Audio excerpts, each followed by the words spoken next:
In Islamic culture, geometry is everywhere. You can find it in mosques, madrasas, palaces, and private homes. This tradition began in the 8th century CE, during the early history of Islam, when craftsmen took pre-existing motifs from Roman and Persian cultures and developed them into new forms of visual expression. This period of history was a golden age of Islamic culture, during which many achievements of previous civilizations were preserved and further developed, resulting in fundamental advancements in scientific study and mathematics. Accompanying this was an increasingly sophisticated use of abstraction and complex geometry in Islamic art, from intricate floral motifs adorning carpets and textiles to patterns of tilework that seemed to repeat infinitely, inspiring wonder and contemplation of eternal order. Despite the remarkable complexity of these designs, they can be created with just a compass to draw circles and a ruler to make lines within them. And from these simple tools emerges a kaleidoscopic multiplicity of patterns. So how does that work? Well, everything starts with a circle. The first major decision is, how will you divide it up? Most patterns split the circle into 4, 5, or 6 equal sections, and each division gives rise to distinctive patterns. There's an easy way to determine whether any pattern is based on 4-fold, 5-fold, or 6-fold symmetry.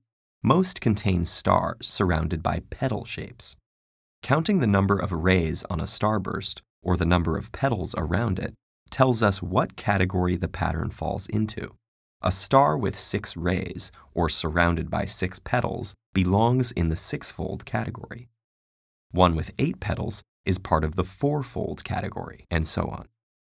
There's another secret ingredient in these designs, an underlying grid.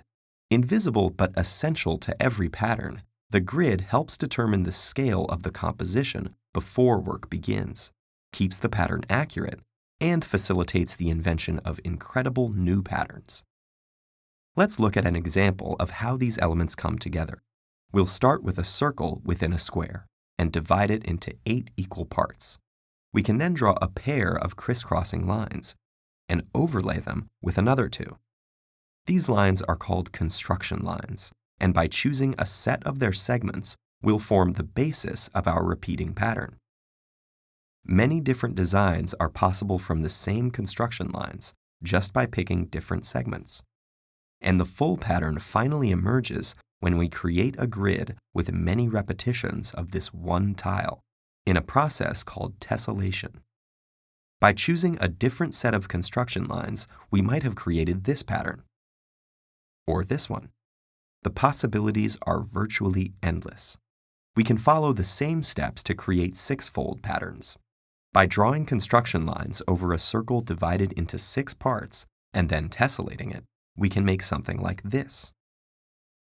Here's another 6-fold pattern that has appeared across the centuries and all over the Islamic world, including Marrakesh, Agra, Konya, and the Alhambra. 4-fold patterns fit in a square grid, and 6-fold patterns in a hexagonal grid. 5-fold patterns, however, are more challenging to tessellate because pentagons don't neatly fill a surface. So instead of just creating a pattern in a pentagon, other shapes have to be added to make something that is repeatable, resulting in patterns that may seem confoundingly complex but are still relatively simple to create.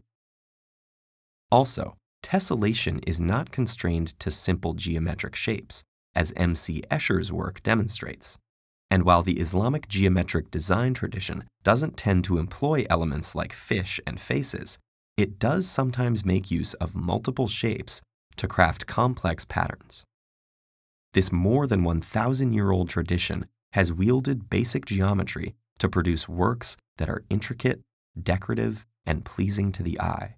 And these craftsmen prove just how much is possible with some artistic intuition, creativity, dedication, and a great compass and ruler.